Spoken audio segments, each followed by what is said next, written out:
horses are prey animals, so they're very in tune to, and they're hardwired for survival in a way that they are connected with their environment and with their herd mates, and with us when we become part of that system with them, part of that herd. We do every phase of EMDR, which there are 8 phases. We do it all out with the horses. If they aren't leading with authenticity, the horse just doesn't respond. We're doing activities and we're just interacting with the horses, and maybe we're even really just talking about with the horses, that filtering and that the guard tends to come down. We learned from them a little bit about how to just be present.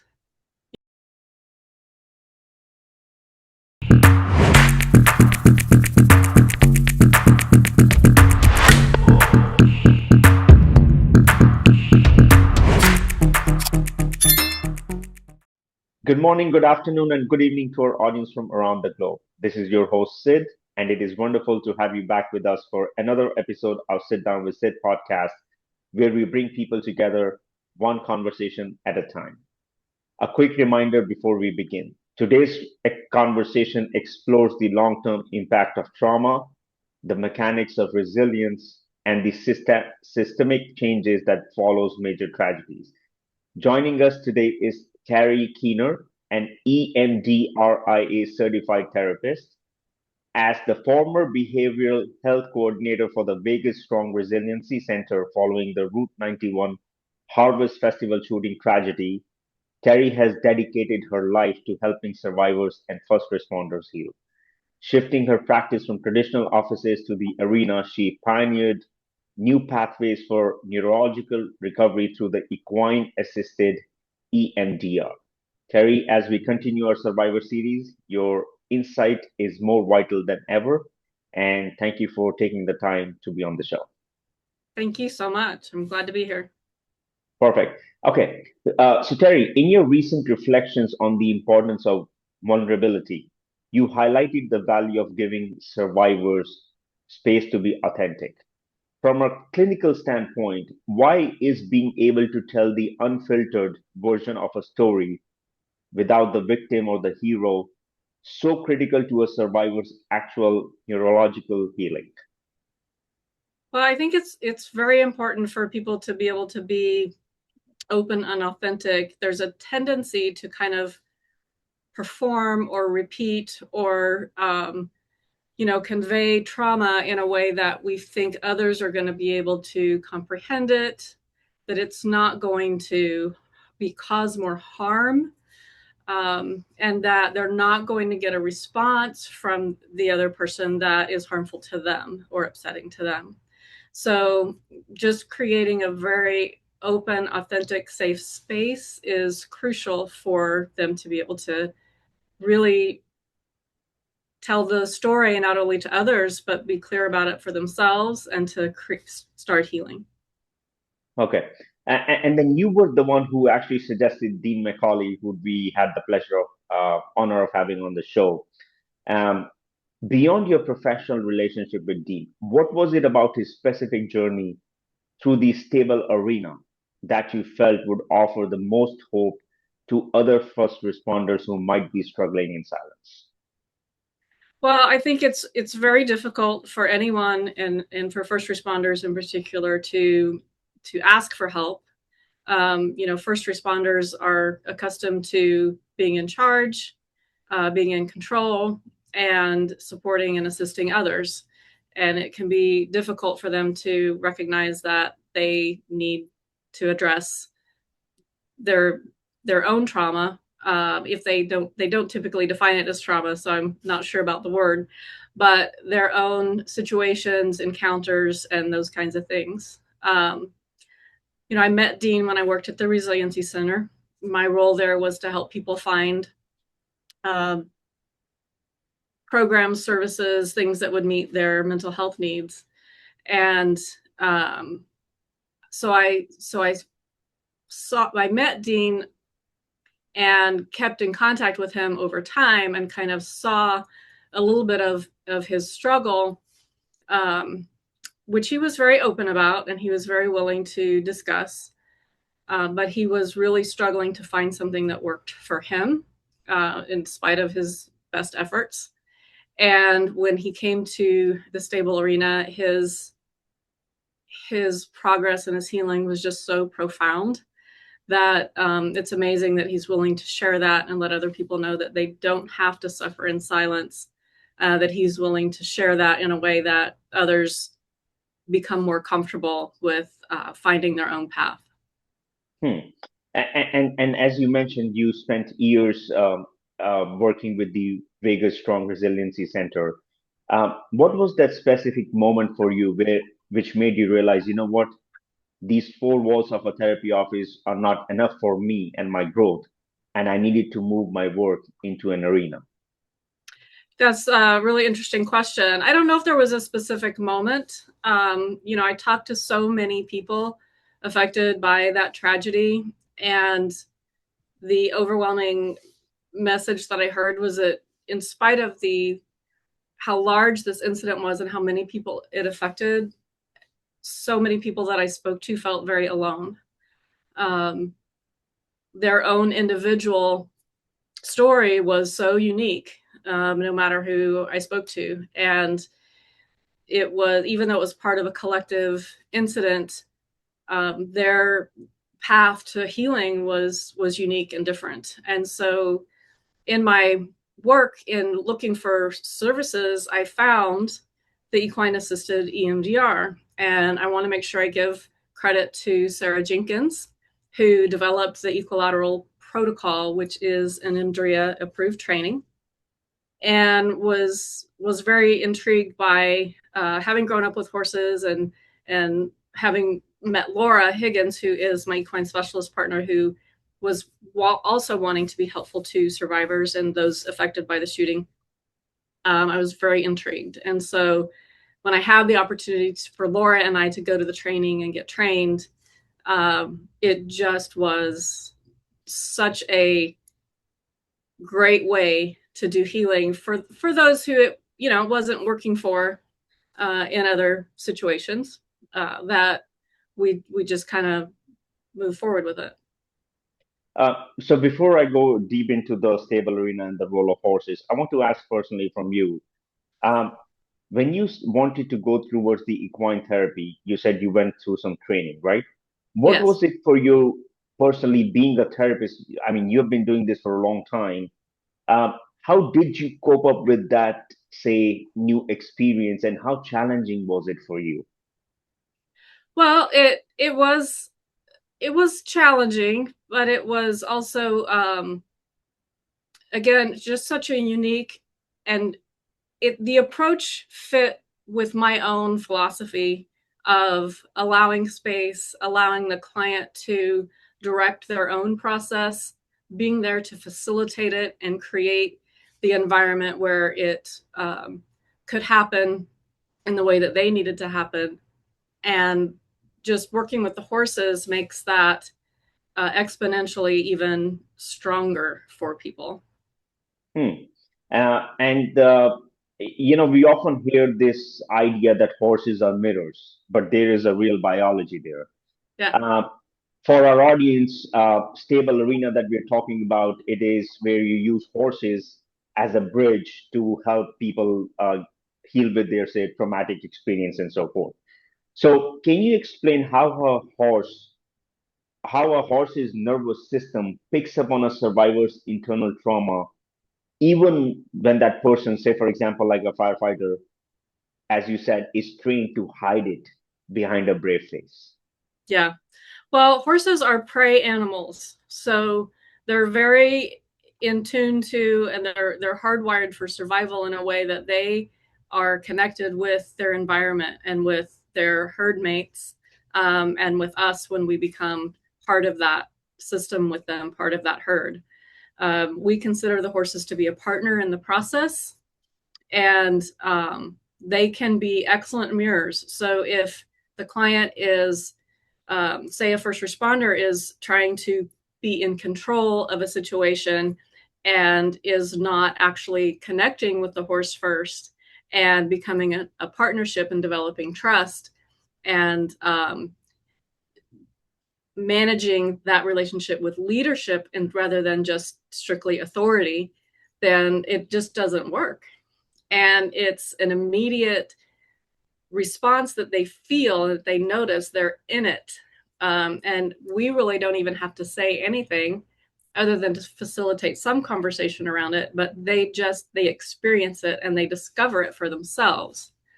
And that's very powerful. Terri, can you tell us how do you build a trust? So once again, we know dogs are humans' best friend. They have assisted emotional dogs and so forth. Uh, can you tell us a little bit more about the process on, if you feel comfortable, on how the stable arena process works? How do you build a trust, say, for yourself with the horses? Because that's the most important part. You are the trainer, right? Kind of therapist. And how do you give us some feedback? I'm really intrigued by the whole process, if you don't mind, please. Yeah, it's not easy to explain, so I appreciate your patience and your audience's patience with that. But generally, what we do is we do every phase of EMDR, which there are 8 phases. We do it all out with the horses. And so as we are getting to know a person, we just do that through interactions with the horses and activities with the horses. So people have a chance to interact at their own comfort level and engage in, they learn about herd behavior. They learn about how horses are so great at their own self-care and taking care of themselves. They learn about how horses communicate non-verbally and how we can communicate with them non-verbally. And then we give them some things, some exercises to do with the horses where they are, it requires a partnership, and it requires them to build that relationship, and to lead in a way that is, respectful and kind. And they, the horse, if they aren't leading with authenticity, the horse just doesn't respond. And so they have to find a way to manage that relationship and that connection in order to get the response from the horse and get the cooperation from the horse. So you are saying that horses rely on they already know what's inside of you, regardless of you saying anything or revealing anything about your experiences and so forth. Yeah, and Laura is great at that because we're always working together with the horses, and the horses will mirror the internal state of our client. And so our client may be standing perfectly still and very quiet, but the horse might be, uneasy, moving around, not holding still, nipping at somebody, looking all around. And so then we'll ask the client, what's really going on with you right now? And they will say, there is so much chaos inside right now. And we're like, okay, well, the horse let us know that. We also see when the client calms, because the horse becomes very calm. They have certain things that they do, like lick and chew. They stand very still. We have some of our horses that aren't the best at standing still, that when that's what the client needs and that's where the client is, they are perfect and they just stand there and let the work happen. So one of the things that Dean has said is, you can't lie to the horse. You can fool us more easily than you can fool the horse. Wow. I am so fascinated by this process. I mean, think about it. The horse is trying to understand this person, and you are the mediator who is trying to understand the horse. I mean, if you think about that dynamic, it's a very powerful dynamic of building trust between three people involved. So let me ask you now, because in our episode with Dean, he said that he was reluctant in the beginning. He tried different therapy sessions, but nothing was helping him out. And my question to you is, why does sometimes the brain reject traditional talk therapy over a casualty event? And how does the EMDR equine therapy able to help bypass those mental blockages that those, say, fire responders have, first responders? Well, there's a few different reasons that happens. One is that when people engage in talk therapy, which can be very effective for a lot of people, they gain a lot of insight, knowledge, understanding. They understand the reasons for their behavior or their responses. They get some validation, but it doesn't actually change the networks of the brain so that they feel that. So knowing something and truly, knowing something intellectually and truly feeling it and behaving and responding emotionally from that intellectual place doesn't necessarily fall together. So working with the horses and particularly doing EMDR with the horses helps the brain to integrate fully that knowledge with what they truly believe and feel. Hmm. So, yeah. No, no, please continue. Carry on. Yeah, okay. So there's also people tend, as I said, people often feel alone. They tend to isolate and disconnect because they're trying to manage what's going on with them, and they maybe don't want to worry other people or bother other people, or they really don't think anyone else can understand. And so when they create that connection with the horse, it's extremely powerful and healing, and it might be the first time they've really connected in a long time. And when they connect with the horse, they also begin to connect more fully with what's going on for themselves. Our therapy really doesn't even require a lot of talking. So just being with the horse tolerating and accepting, whatever emotions come up, the horse is okay with it. They're not judging. They're not afraid of it. They often move into it with the client, and we see horses, get closer to clients when that's what the client needs, physically closer. So that trust factor builds automatically with time, even without you trying to force that trust factor. Exactly. And the other thing is in talk therapy, you're sitting in a sterile environment, you're looking at someone, you're being asked questions. A lot of times our brain is kind of filtering and we're trying to think of what's the right answer to this question. What am I supposed to say? What am I going to say that's going to make me not look like, I'm really messed up? But with the horses, because we're doing activities and we're just interacting with the horses, and maybe we're even really just talking about with the horses, that filtering and that the guard tends to come down, and people are more comfortable being vulnerable and being open, and even acknowledging for themselves what it is that they're experiencing. It's funny you brought that up because that was my next question was like, how do horses help lower the guard of someone, say, who is professionally conditioned to never let it down? Would you give our audience some tips if there is, so they can understand? I know I will be sharing your website with our audience while on the show so we can go over it. But would you mind sharing some of the tips, like people like us who are not familiar with equine therapy, Sure. if that's okay with you, please? Yeah. So a horse's the electromagnetic field of their heart is very large. It's 4 times or more larger than ours. And so just being around the horse, being near the horse, it helps people's nervous system calm down and regulate. In a herd, horses' heartbeats actually co-regulate. And so one horse gets excited because they notice a threat or something new or different.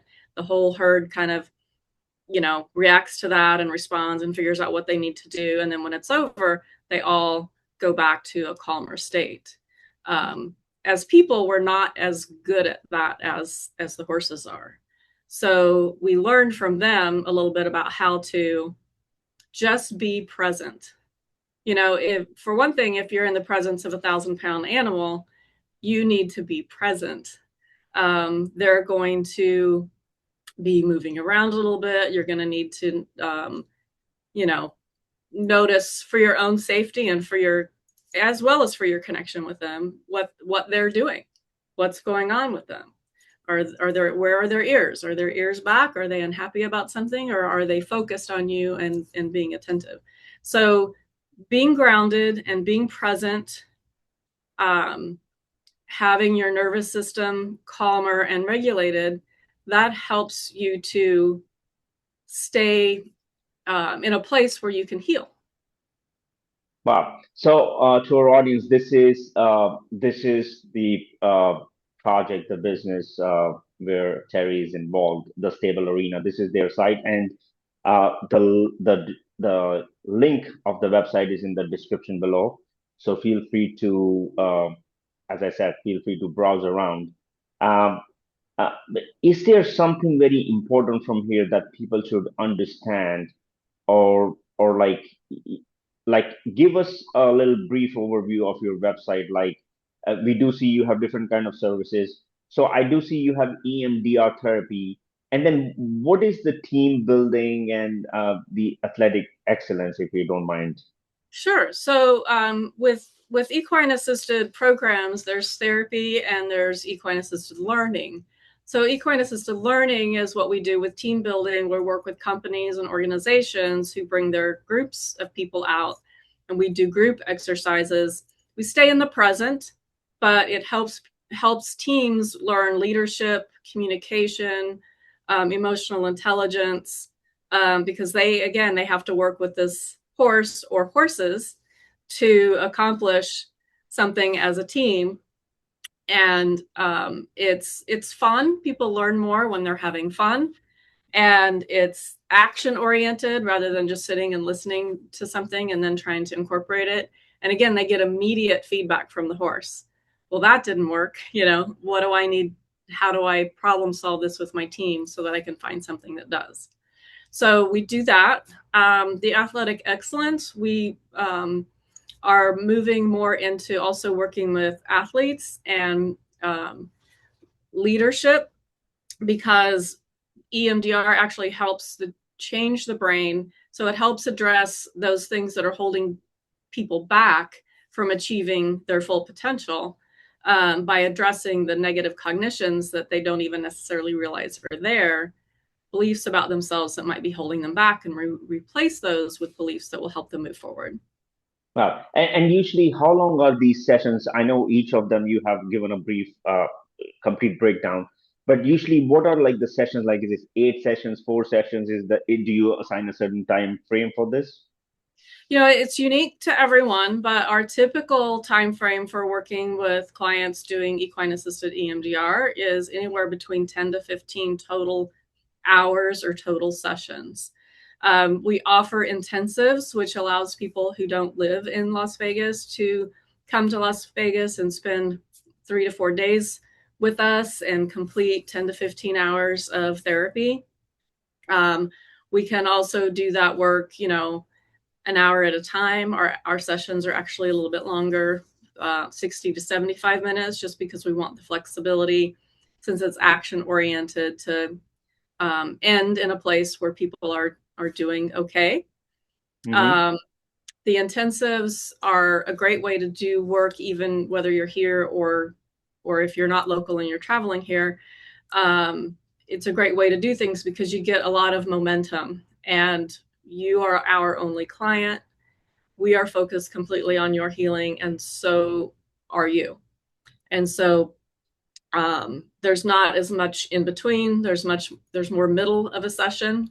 We don't have to do the checking, on what happened between last week and this week. Mm-hmm. There's not as many interruptions, and so people actually tend to move through it more quickly. Our therapy is a short term. It is a short term program. So as we can see, $305 an hour for a 10-hour package, and you have $280 per hour for a 15-hour package. Um, Terri, my question to you is now, um, so for example, if someone comes, does a 10-hour therapy, right?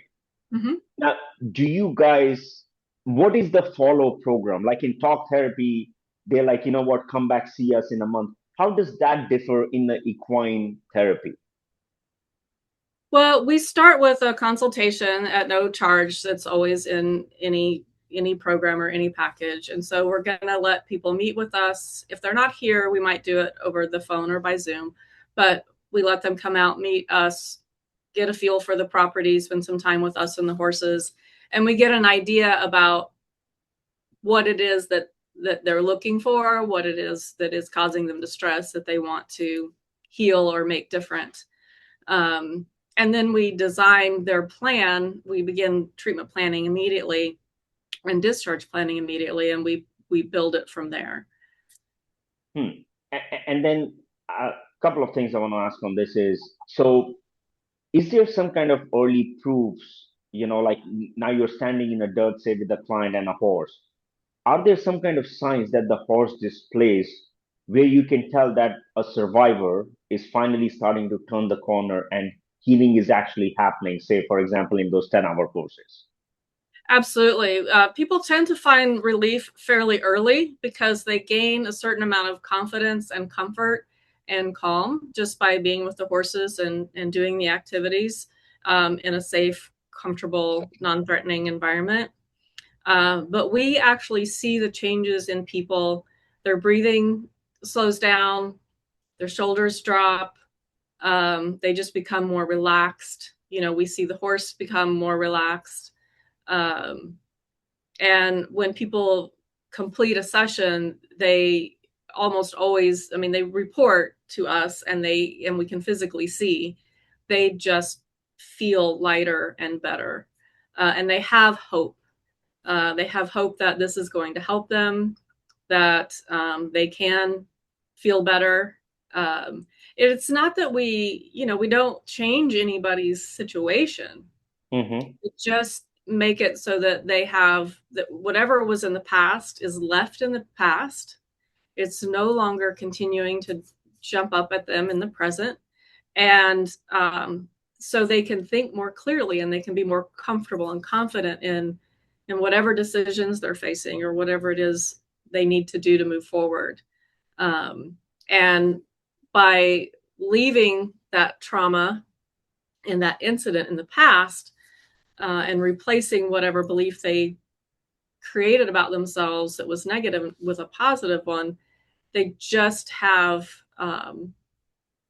again, hope. We hear from them that their loved ones notice a difference.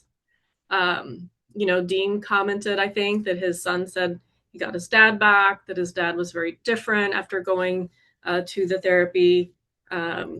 He just became, and we actually could really see the change in Dean. And if I can for just a minute, I know that he talked about this, but when he was doing his therapy, the moment that we saw the big change for him, and keep in mind, Dean had been recognized for his courageous and brave actions. He saved and helped a lot of people. But there were a couple of people that he didn't save, that he tried to, and he carried with him a great deal of guilt. And even though it was logically, he knew it wasn't his fault, he was carrying around all of this self-blame. And there was a moment, and I'm pretty sure he said this in his interview with you, but he said, I didn't fire those bullets. And his whole demeanor just shifted. And he became brighter and calmer. And instead of saying, I need to apologize to their loved ones for not saving them, he was like, you know what? I was with her in her final moments. I offered her comfort and peace, and she wasn't alone. And so that was a huge shift from it's my fault. So even though that's an example of, even though he knew it intellectually, he was still carrying it. And people just aren't carrying that stuff anymore. Well, it's great you brought Dean up. To our audience, we're talking about Dean McAuley, who is in our Survivor Series playlist. And Terri actually helped him overcome his trauma. And he speaks highly about you, Terri, and the other way around. And you are the one who connected me to him. So I'm very grateful. And this is my way of saying thank you to you for the work you do. So check that out. Couple of more things I want to ask is, I remember in my interview, two things Dean said that stuck with me. Number one was he cried, he let it out. Mm-hmm. And it was like he tried everything, nothing helped. But once he did the equine therapy, it was a release for him. And second thing, which is stuck in my mind, is he said, till date, he never has that guilt again. It never comes to him. And if it does, it never brings him down. That is the power of equine therapy, is what he told me. And that's what fascinates me. Is that something you see across with most of your clientele where they're like, there is no like bouncing back, or like, what's the word we can use when a lapse in trauma? No, it's a change in the brain. So that neural pathway actually changes. Um, and that's why it's not just about feeling less pain. It's about gaining joy again and gaining access to happiness and joy and hope, in spite of, the things that we've experienced in our life. And so by replacing the negative cognition with a positive one that the client chooses and the client identifies as what they want to believe about themselves, they and it is the first thing Dean asked. He said, okay, but what about when it comes back? I said, it's not going to. You did the Wow. work. You went through the process. And it's not an easy process. He, as you said, he talked about crying and, really feeling it. Um, the nice thing about working with horses is we can move in and out of that in a way that it's comfortable for the client. So they can have that release, and we can take a break for a minute, or they can, the horse is there, they feel supported and they feel the strength of the horse, that's non-judgmental and very accepting and unconditional, and it becomes okay to release that and to let go. But it is a permanent change in the brain. So he remembers it, he thinks about it, it comes up, but it doesn't take over. It's in the past. Wow. Terry, just a personal question once again. So as you said, there is not a lot of talk that happens in the equine therapy. Are you always there facilitating as a mediator in between the client and the horse, or you step aside and let them connect? How does that process work? That's a great question. We're always around, but there are frequently moments when we just allow the client to be with the horse. Um, and words aren't needed. Whatever's going on is going on. We only ask the client at certain points to make sure they let us know what's going on with them. Um, Many clients never even tell us their entire story. Um, we don't even, I mean, they know it. We don't need to know it. Um, it's happening, that as long as we know what's going on with them and that the change is occurring, we don't have to know all of that. We did have one client one time who was in the arena with the horse, and he took the horse to the other end of the arena, and they were standing kind of facing opposite directions with their shoulders together. And Laura and I are standing there watching, letting him have his time with the horse. And I noticed the horse is like leaning toward the client more and more. Well, that's interesting. And pretty soon he walks back to our end of the arena with the horse. And I said, what's going on? What just happened? And he said, I just had the best cry. Wow. And we didn't witness that. We weren't there. We didn't have to be. But he just had a moment with the horse. And like I said, the horse just leaned right into him. And that's what he needed. So we don't always have to be there. We're I mean, for safety reasons, we're going to ensure that everyone is in the place that they need to be. But sometimes it is about really allowing that space. And that's not easy to do. You're witnessing some pretty heavy stuff, and Wow. trying to you can't fix it. You can't step in and do it for them, and they have to do it themselves. And the horse being a part of that journey with them just makes it easier, more manageable, and more powerful. It's so fascinating. I'm so fascinated by this because, for growing up, I wasn't born here. It's like dogs are humans' best friend. I know horses are one of the smartest animals out there. And I never actually heard about equine therapy ever. I've been in this country 21 years till I had been on the show. Can you imagine? And now the things that he told me and what you're telling me, I would definitely visit you guys when I You visit need, Las Vegas. I yeah, you have need to. to visit. Because as I said, I've never even heard what equine therapy is till I had been on the show. And there is so much to learn. And once again, the things that you're explaining, the moments, words cannot express, as you said, the heaviness and maybe the beauty in it that you see from Absolutely. distance. Okay, great. Couple of more things before we wrap this Sure. up. Okay. So you have often said that seeing someone come out the other side of vulnerability is the reason why you do this work. In your eyes, what is the fundamental difference between someone who is merely surviving their past and someone who has transitioned into truly living again and letting it go?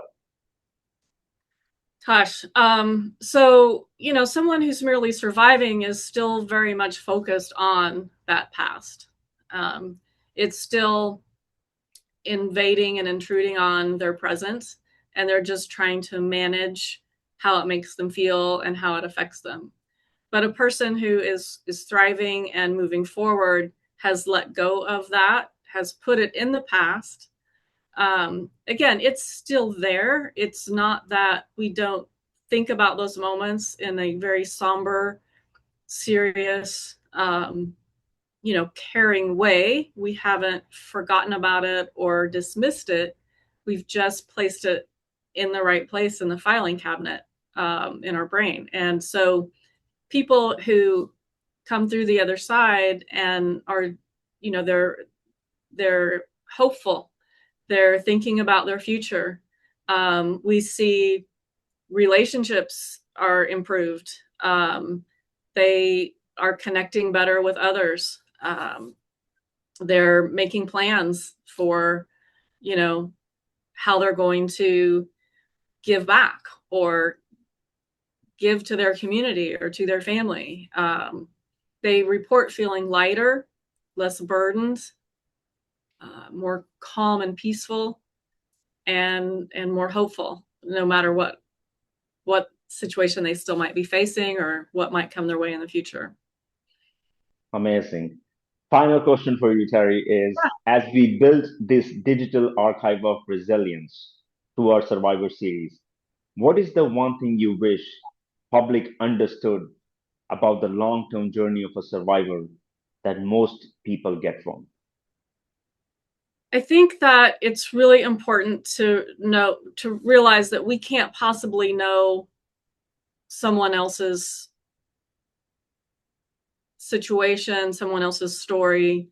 We can't make assumptions. We just have to listen and be there and allow the space and be ready to help them when they're ready. There's no timeline. Dean, it was more than 5 years after the shooting that he finally got the help with us. There are people who are still suffering. There are groups of people that we may not have even identified yet with such a large incident that were affected. And we just have to listen, and we have to be open, and we have to realize that not the same thing works for everyone. And let's, not assume that we know or understand, because how could you? That's impossible. Wow. And Terry, one thing I want to ask you is, has it ever happened to you where you have told someone equine therapy is not the right therapy for you? Because the reason I'm asking you is for a first timer, some people might ask you, do you think this is the right fit for me? Has that ever happened to you? You know, I I cannot think of a situation where we've told someone that it wasn't the right fit for them. We, like I said, we offer the no cost consultation. We have an event that's open to the public once a month where we let people come and meet the horses and meet us, and we talk about what we do. So people tend to come to us ready and interested.